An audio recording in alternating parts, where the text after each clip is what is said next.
So our stalwart fan Beth is asking Andrea, are there any signed copies of Ocean State to be had? I don't think there's signed copies at Warwick's. No. Are they out there? Are they out there elsewhere? I think there are some. Yes, there are. I know there are. Okay. I don't know why I said think. See, I'm still on island time. I'm a little foggy still. But I'd like to say thank you in the Tahitian tongue. Maruru. It's my favorite word. Isn't it great? That's fantastic. Fabulous. All right. Amanda, you're up. Ooh, I can't share my screen. Come on, Amanda. The other Amanda. I'm an amateur, friends. Let's see. Goodness.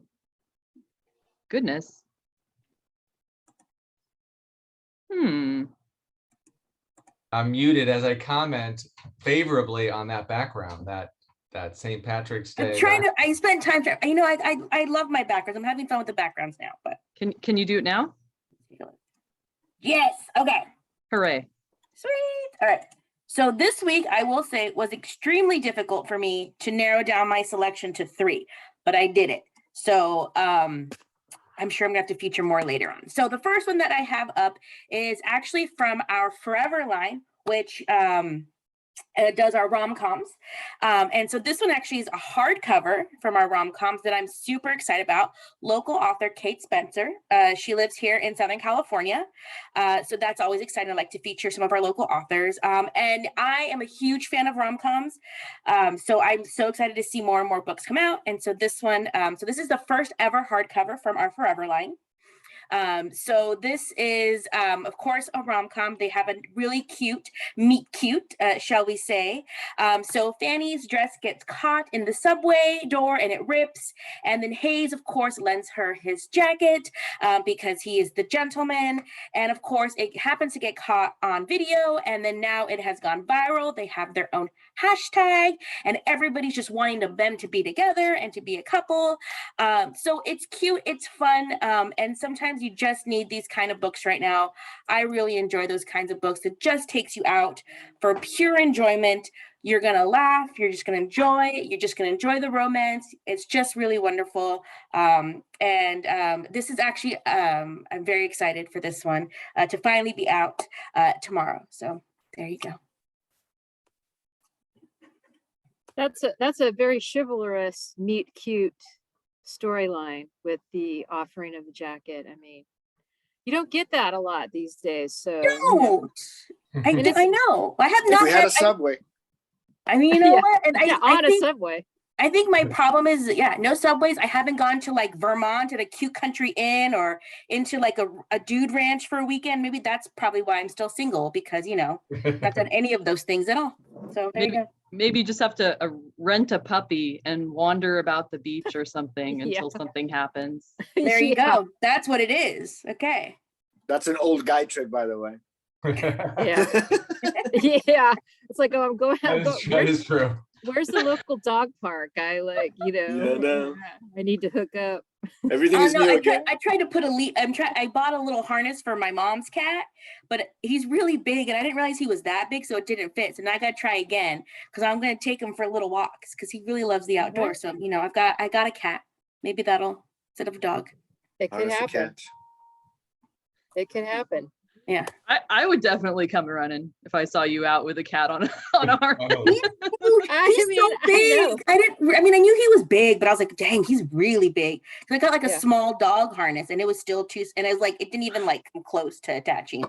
Well, yeah, it's really cool because that is a little bit more exotic than, just a regular dog walker. It's like, oh my God, there's like, look at that chick out there. And I can't seem to share screen either. All right. Been disabled. Yeah. I think who came in first, Tom or Gabe? Gabe Oh, did. Tom did. Oh, Okay. did I? I didn't. Wasn't I last? But I'm happy to go. Whomever wants to go next. Okay, sure. So my book is Rosie Walsh's The Love of My Life. So this came out 2 weeks ago, but I haven't had a chance to talk about it. I'm sure it's been talked about on Tea Time because Rosie Walsh did a great virtual event with Julie Warwick's event with Julie and Ashley Audrain, the author of The Push. There was a really great conversation about the book and bookmaking, and these are two writers who write, domestic thrillers. So how the plots happen, how they come up with their ideas, really interesting. I recommend that conversation. So The Love of My Life, since it's been published, an immediate bestseller.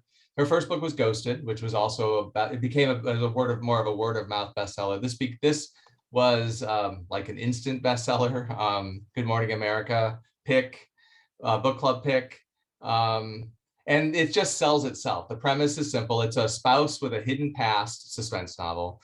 Premise is Emma loves her husband Leo and their young daughter Ruby. She'd do anything for them, but almost everything she's told them about herself is a lie. So you can see where this goes from there.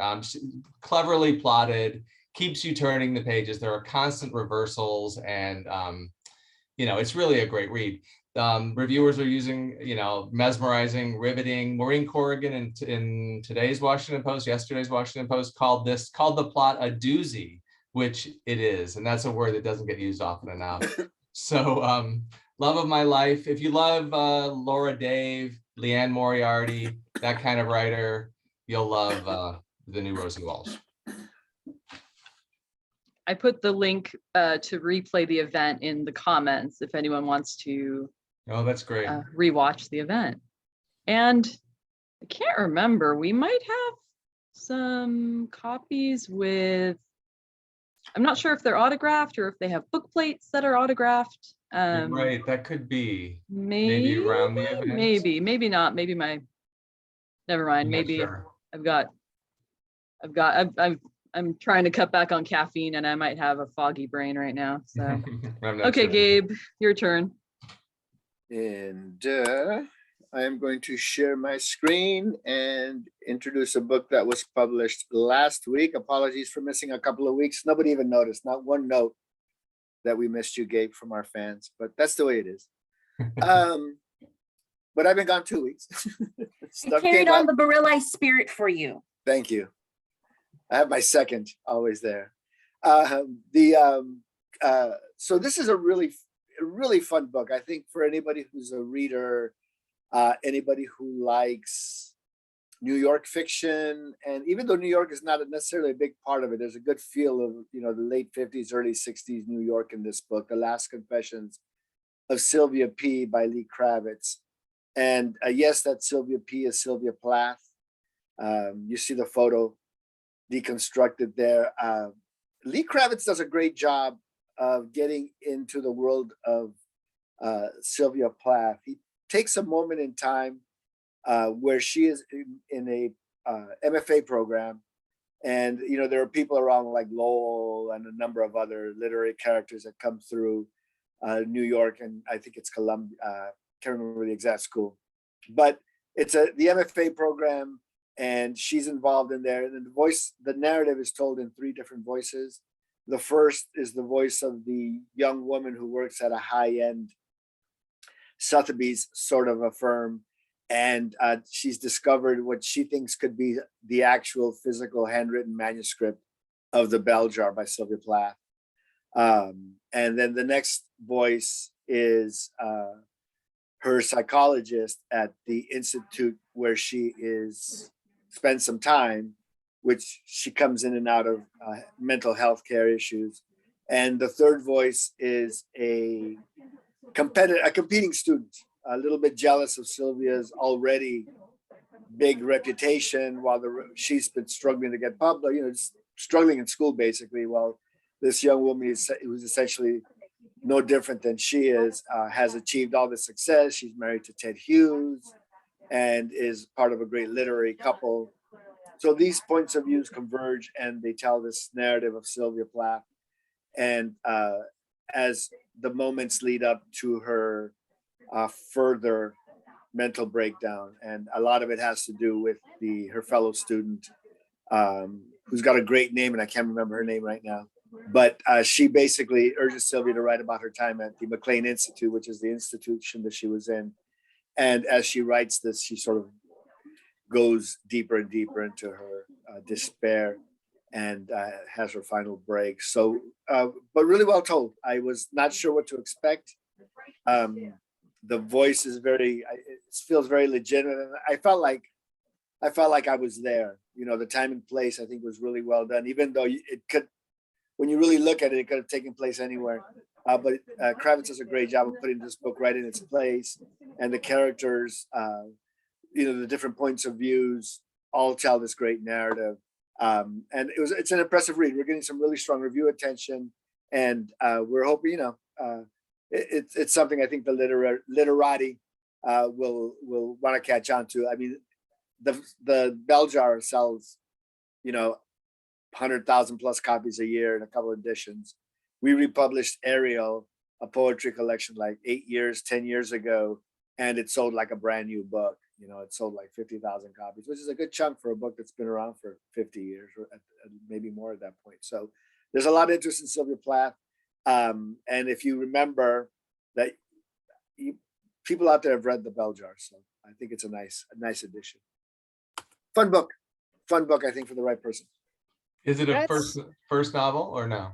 No, Lee Kravitz is published. He is actually the old Parade magazine editor. The name sounds familiar to me. Yeah. So I'm assuming he's probably published before. Yeah. I'm pretty sure he published before. I cannot believe that you sold 50,000 copies of a reprint of Ariel. That is in hardback and the paperback. Staggering. You know, we republish. There's a couple of books that we redo all the time. Tree Grows in Brooklyn, and The Bell Jar will republish in a repub, and it's like 40,000 out. It's crazy. Wow. I mean, it's unbelievable. You know. Yeah. Well, it's just. I mean, that. You know, hats off to all you readers out there picking up these great volumes of poetry after so many years. I mean, I that's impressive. The interest. She's in it. I mean, it's a fascinating story, and I mean, like I said, who hasn't read The Bell Jar? Yeah. What's the imprint on this? This is our main Harper imprint. Okay. Cool. I apologize for any background noise. There's people moving around the pool, doing things, cleaning up, and so I'm sorry if there's any residual sound. I apologize. But anyway, my second book, I wanted to talk about a Europa Editions book. You know, I do like to mix it up. I represent a lot of small indie presses. I mean, a lot. And so I do like to mix it up, but there's just really good books coming out this week from Europa and Grove Press, our big literary presses. And so I cannot short shrift these guys this time. So another Europa Editions title, and this is In the Margins, on the pleasures of reading and writing by the magisterial Elena Ferrante. Would you like to try to share your screen again, Andrea? It might have been my fault. I'm not even gonna try. I'm not gonna try. No worries. Yeah, I'm sorry. No. But hopefully my verbal endorsement without visual cues will be enough for this book. It is the great Elena Ferrante. And it's just basically 4 glittering essays on writing and reading by the international bestseller of My Brilliant Friend. The latest is The Lying Life of Adults. And then, of course, the HBO, is it HBO or Netflix? I think it's HBO. The HBO. Lost Daughter. The Lost Daughter movie with Olivia Colman that has a lot of Oscar buzz right now. So, you know, all cylinders are firing. There it is. All cylinders are firing, and this is a nice cover on this. And believe it or not, this volume represents the first collection of original, never before published essays collected in one place. You know, there's been other essay collections, but they have been printed previously in literary journals and that sort of thing. So this is all original work. No one's seen it before. And it's great. It talks about her influences, her reading habits, and writing, and like her writing process. So I think a lot of people will be interested in this volume. Out today, and that is $20 hardcover from Europa Editions. Thanks for sharing that. Appreciate it. Beth has an interesting question. Whoops, I lost my screen here. Let's see. Sorry, y'all. Too many windows. Beth asked, what's considered a successful sales number for a new novel? Anyone want It to? depends. Yeah. It could be 10,000, you know, it could, Yeah. some books where you're just like, well, we sold 10 and you can, and it sets up, but I think usually maybe, what do you guys think? Like 40,000 would be like a That'd be very real success. successful. Yeah, that's good. Yeah. That's a real big success pretty much Yeah. for a first novel. Yeah. Yeah. Now, for my small indie presses, 10,000 is knocking it out of the park in the ninth inning with 2 outs, you know, like to get into the pennant race. Okay. So, Yeah. 10,000 is good. I mean, a lot of the print runs of some of my smaller presses don't even hit 10,000. And so if the book takes off, they got to scramble to reprint, especially in the supply chain era. That's tough, right? You know, tough supply chain era. But, yeah, 40,000 sounds good. And then like when something really takes off, I mean, back in the day when Grove, I mean, this is like 20 plus years ago, 25 years ago when, I can't think of the book title now, just like it's gone. We'll help. Um, We'll give us It a hint. Yeah. it was made into a movie. It was a Southern, like it was a Civil War era, Oh, Cold Mountain. Cold Mountain. Wow, Tom. Boom, Thank on one you. note. Thank you. Right. So when Could Cold we play that Mountain- game, please? Name this. Thank book. you. I know. I mean, like in Wow. like one clue. So when Cold Mountain was by Charles Fraser was first published, they had, you know, no expectations for it. And then it was all word of mouth in the indies, and it grew and grew into like, you know, a multi-million-dollar bestseller, you know, reprinted hundreds of times, well, scores of times, and you know, made it to a movie, and you know, made Charles Fraser's literary career. And then he moved on to a larger house, i.e. Random House. And but that it can happen in the small presses too. We can build books like that, you know, and when it does, it's like it makes everybody's career. I mean, Elizabeth Schmidt's Yeah.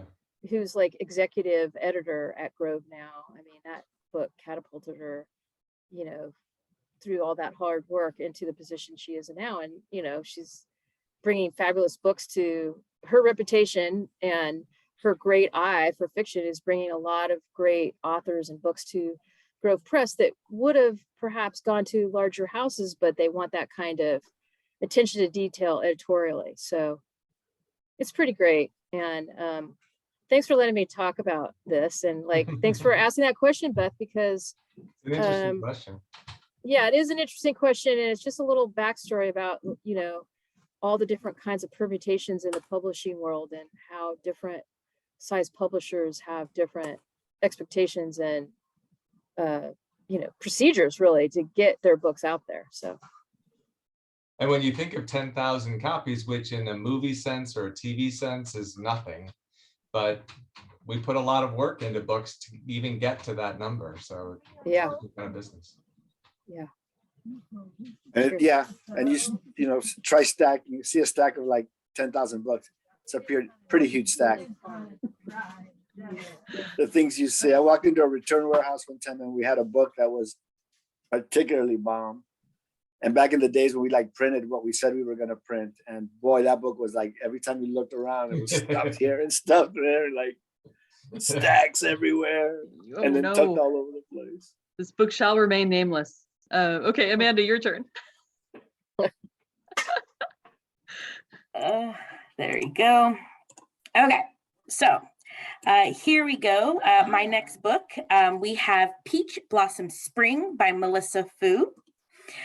This is a gorgeous debut novel that follows three generations of a Chinese American family through love, war, migration, and ultimately just a really beautiful, powerful story about family. The novel does take place primarily in New Mexico. And I have a really lovely quote here that I would like to share with you guys from Mary Lynch Branch, the author of White Chrysanthemum.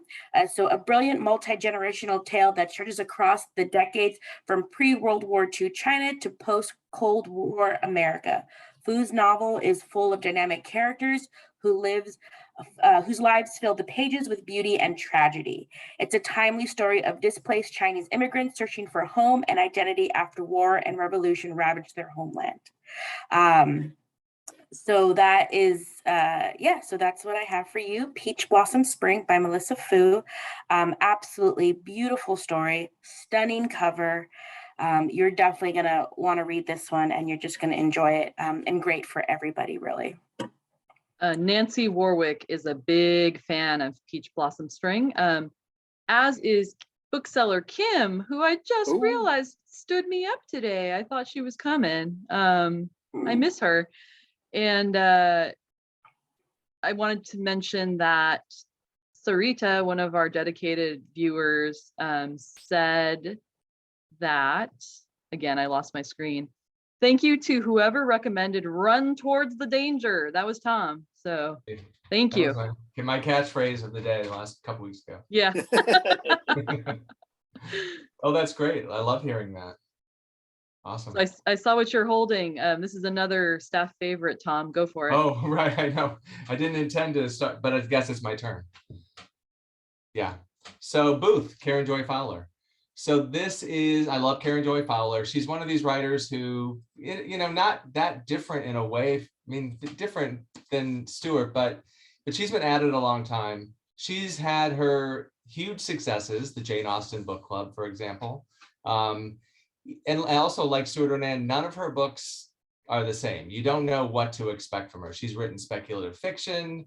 She's written Jane Austen Book Club. Her last book was We Are All Completely Beside Ourselves, which won the Penn Faulkner Award, was shortlisted for the Booker Prize. That was a very unusual, surprising family story that you got to read to believe.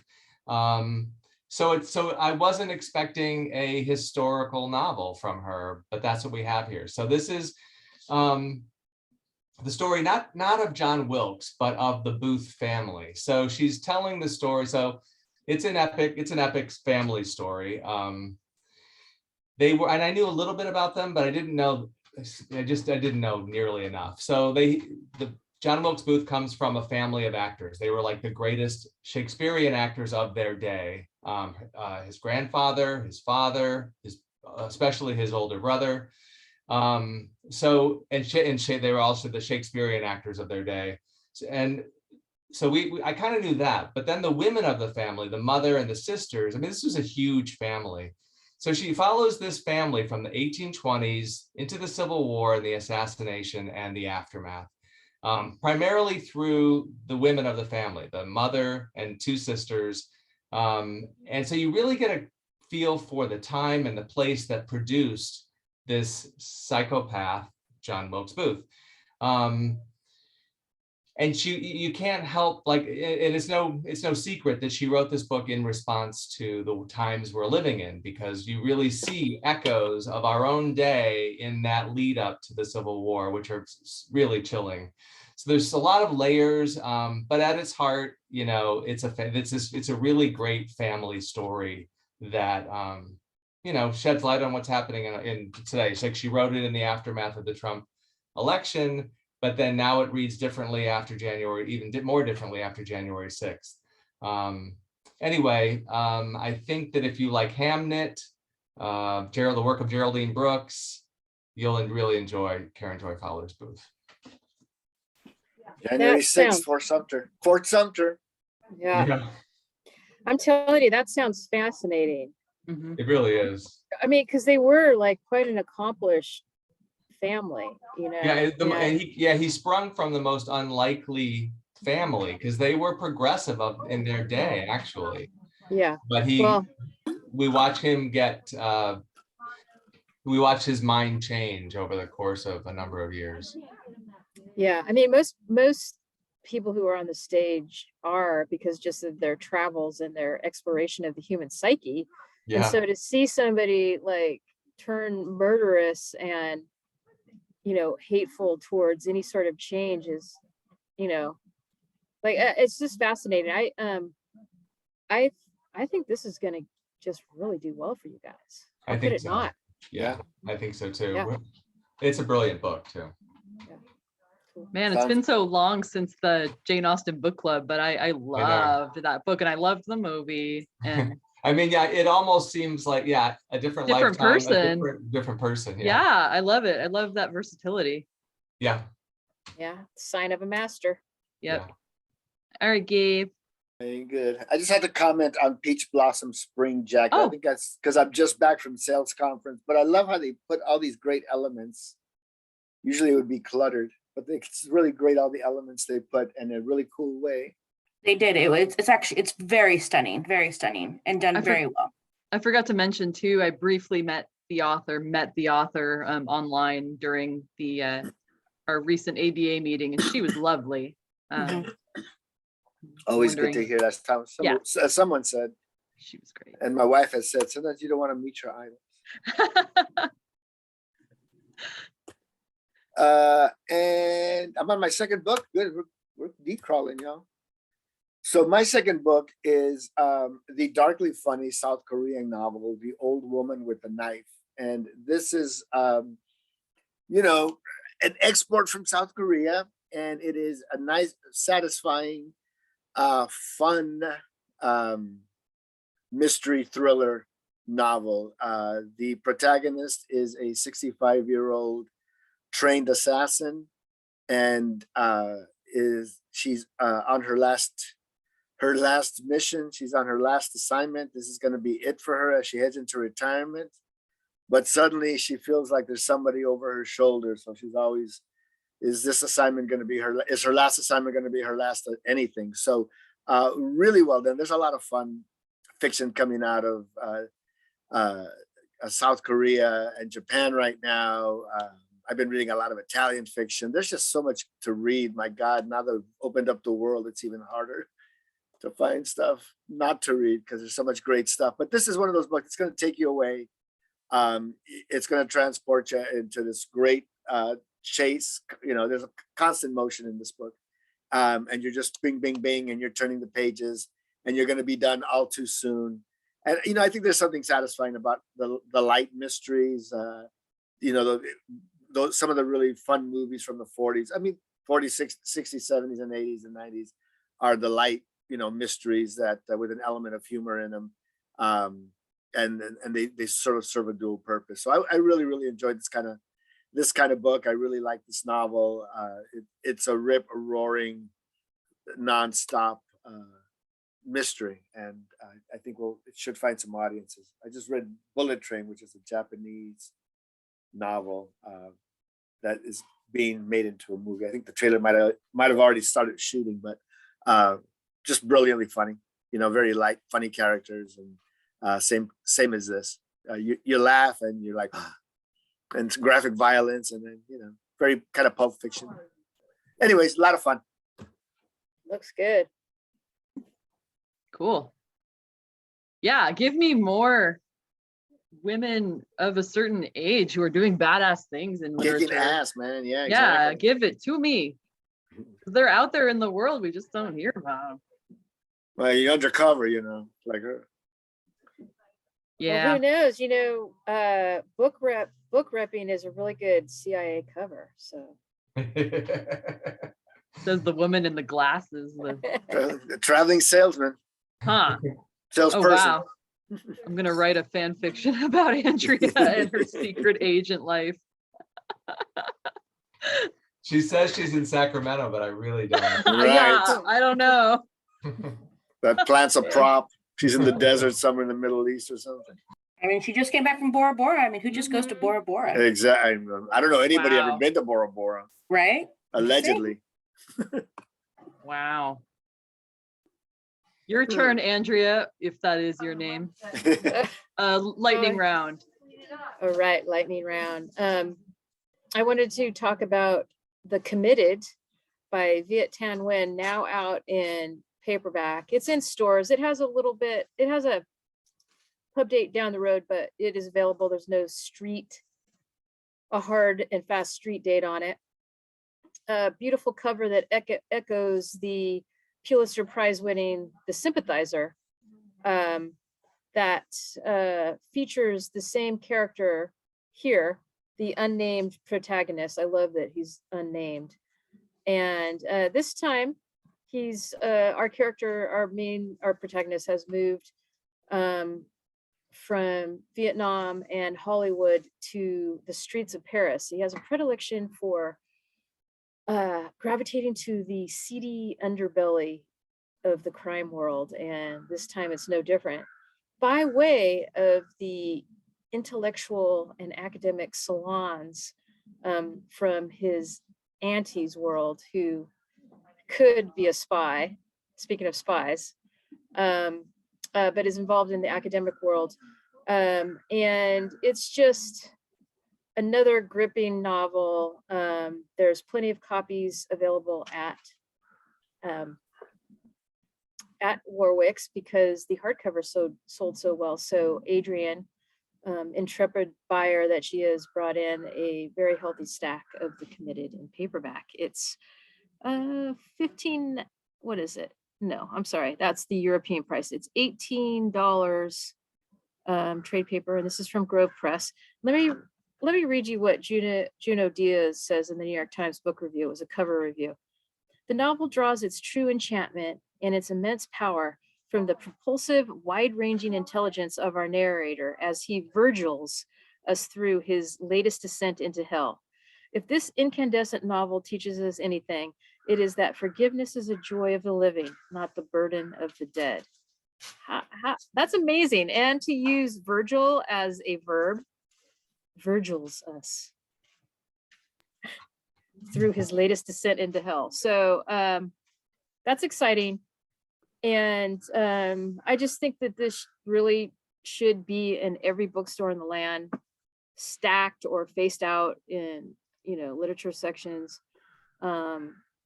Viet, another author who, couldn't be kinder and lovelier.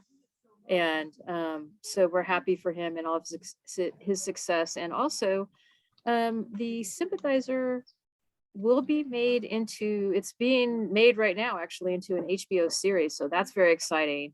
Oh, cool. To see that translated to the screen. And I can't see that it's not going to be done really well and, lead a lot of other people that haven't read the book back to these books. So that's it. Awesome. Thank you. Still want to make that signature cocktail you came up with to complement the book. I remember that. Oh yeah, The Committed. Yes. That's Yeah. right. I should probably just send you a jar through the mail. Don't tell anyone. Don't tell anyone. Wow. Forget free books. I just hit the jackpot. Amanda wouldn't say no to that. Yeah. Well, that's such a cool perk, right? I mean, authors asked me to do that, so it's fun. That's amazing. Yeah. Maybe I should throw the recipe into the tea time email tomorrow to accompany the book listing. Thank you. Okay. It's a good one. It's a good one. Yeah. Amanda, lightning round. Okay. So I have Night Owl, which is a charming little picture book about a little owl who dreams of becoming a knight. So one day, all the knights start disappearing. So they start looking to recruit more knights. And little owl says, well, now's my chance. He applies to be a knight and he is accepted into the knight program. And he gets to be a knight. He has some struggles with the sword and the shield, and he does fall asleep during the day, but they assign him to the night watch. And he excels at the night watch. And so with that, here's some just cute illustrations. He meets a little dragon, and then he finds out that him and the dragon have so much in common. They like pizza. They both can't explain what it's like to fly to people that don't know how to fly. And so he becomes a very, very successful little night owl. I mean, look at how cute he is. Cute. That That's is adorable. adorable. Yeah, that's very cute. I'm sorry. That's a winner for sure. Yeah. I mean, Super come cute. on. It's a night That's owl. great. Super cute. Yeah. I And know. I'm looking, I immediately recognize that art style, and it looks like that's the same illustrator as the Redwall books from Yes. yeah, that's Yes. from Brian That's Jacques. exactly From right. the Redwall series. Yep. Good So eye there. I'm wondering, Good is it eye. maybe Good eye, yeah. is it maybe their the illustrator's debut like solo work? I'm just wondering. I don't expect you to know that off the top of your head, but I don't know off the top of my head. yeah, well, I'm excited. That looks adorable. I have to find Yeah. someone at me to buy it for. Okay, It's- Tom, your it's- turn. I love the call out to the Redwall books, though. Those That- are Yeah. Yeah. sold I mean, those back in the that's a day. good eye Yeah. right there, man. You Yeah. can go eye for that artwork. Good job, Amanda. So my lightning round is NoViolet, Bulawayos, Glory. So this is her second novel. First we've published. She published We Need New Names, which won the LA Times first award for first novel. It was, I think, shortlisted also for the Booker Prize.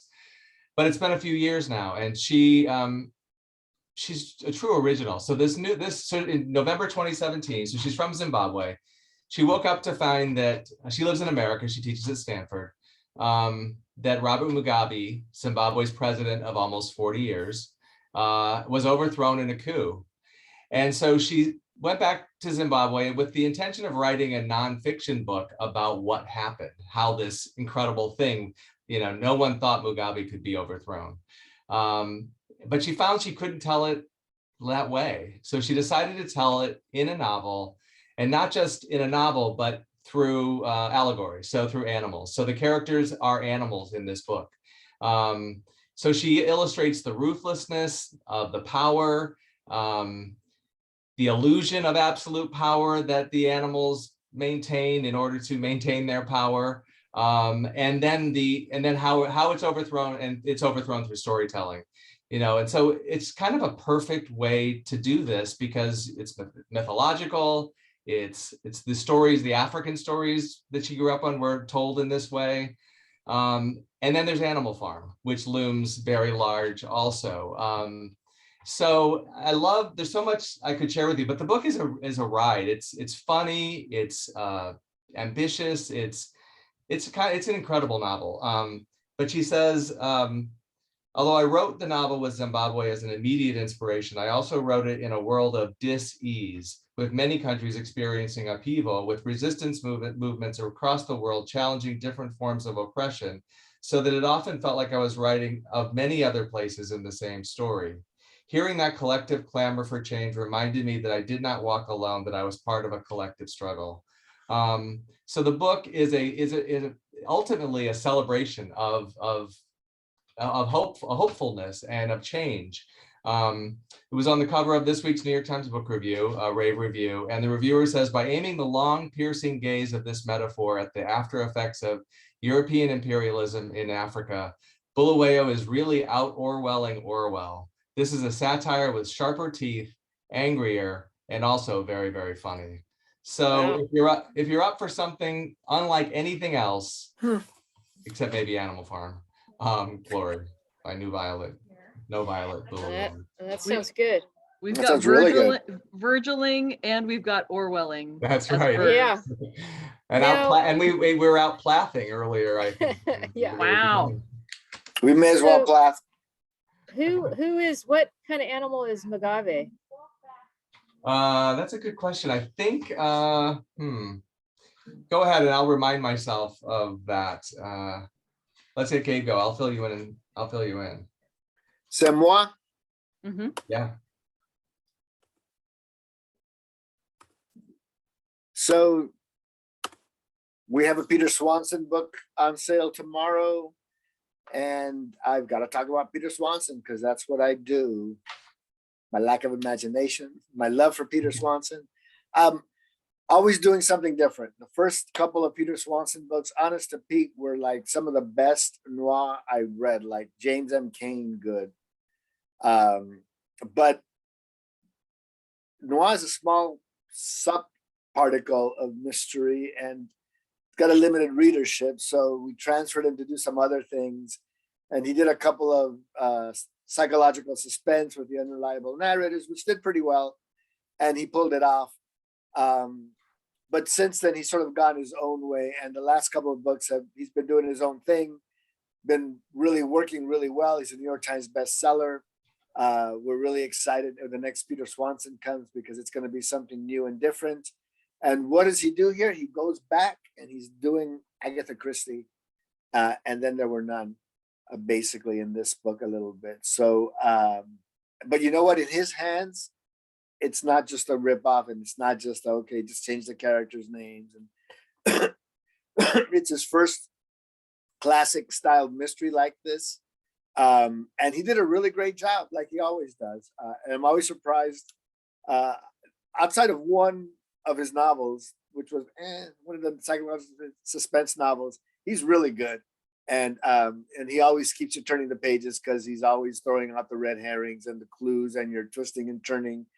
And you think you know, but you never really know, because at least I never really know. So I'm always excited to talk about Peter's new book. Like I said, kind of taking us back to the more classical form, or the Agatha Christie form, and doing this in the new book. But it's got a book list starred review. It's gotten a nice quote from Peter May. And if you've never read Peter May, that Black House trilogy is fantastic, set in the Outer Hebrides. But just something to look forward to. I can't, you're always going to hear about it. We'll talk about the paperback when it comes down the road in the lightning round. And just go out and get you some Peter Robinson. Peter Swanson seems like or Peter Robinson. Or Peter Robinson. Yeah. Peter Swanson seems like a super great guy. He did a great interview with Anthony Horowitz for us last year. Yeah, he was really great. Yeah, he's a sweet guy. Uh-huh. And Andrea, Mugabe is old horse. So the horses are in charge. Interesting. Yeah. Interesting. Well, it's not, and that's cool because it's not completely obvious. Yeah. He's not a jackal or something. Yes, that's right. Right. That just sounds so great that she figured out a way to really have some social, do some heavy hitting social commentary via this allegory, which That's right. That's hard to pull off. It is. Yeah. And I wasn't sure I could go along for the ride at first. It just wasn't sure, but I did. Right. Well, yeah, it's hard. I'm Cool. sorry, everyone out there. We're running kind of long, but there's so many awesome books, and I want to mention just one as well. This comes out tomorrow. It's called When We Were Birds. It's a debut. It's beautiful. It's a mythic love story set in Trinidad of two outsiders brought together by their connection with the dead. I really love how it's written. Caribbean Beat magazine said, Banwo's craft is both ceremonial and immediate, working on you like an ancient spell to which you know the words and the ancient sounds beneath their language. And my man Marlon James, best-selling author of Moon Witch Spider King, says, this is a searing symphony of magic and loss, love and hope, where in the middle of death, love comes shiny, sparkling, and alive. And that this book might just heal you. So that's When We Were Birds by Ayana Lloyd Banwo, and it's out tomorrow, and we have them at Warwick's. Cool. And I should mention some events, if I can find them here. Let's see. Okay. Can I find them? Hold on. You don't need to see my emails.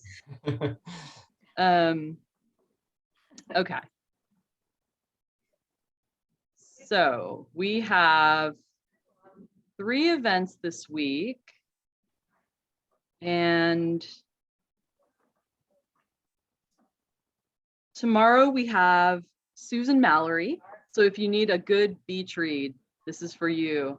And there are some cool giveaways associated with your ticket into this event. She'll be in conversation with Catherine Center, who wrote How to Walk Away, Things You Save in a Fire. So that should be a really fun event. We also have Denisha Smith. Her book, The Prince, is a retelling of The Golden Bowl by Henry James. And it's supposed to be really good for fans of Sally Rooney and Kate Atkinson. And then if you want an in-person event at Warwick's on Wednesday night, Chaz Smith, who is such a cool guy, his new book, Blessed Are the Bank Robbers, sounds wild, just like all his books. He's also the author of Cocaine and Surfing and Welcome to Paradise, Now Go to Hell. And this is his family story of a bank robber in his evangelical Christian family. So that should be a really fun in-person event if you're feeling like you want to come down to the store. He's got the very best titles, all of his books. They're all Yep. fantastic. Yeah, he's an amazing, he's lived quite the life. Great journalist, great writing. So Yeah. come on down. And I think with that, we're done. Sorry again, everybody, that it ran long, but so many great books, so many wonderful people. I was really happy to see you all come today. So Thank thanks you. for joining us. Great job, Amanda. Yeah. Yeah, Yeah. good job. Julie Yeah, shall thank you. return. Have no fear. Julie will be back. Thanks for the invite as always. And again, Maruru Roa. You learned one word, you learned it well. Thank you. You only got one or two, man. You just got to use it. Thanks everybody Bye, for all. tuning in. Bye.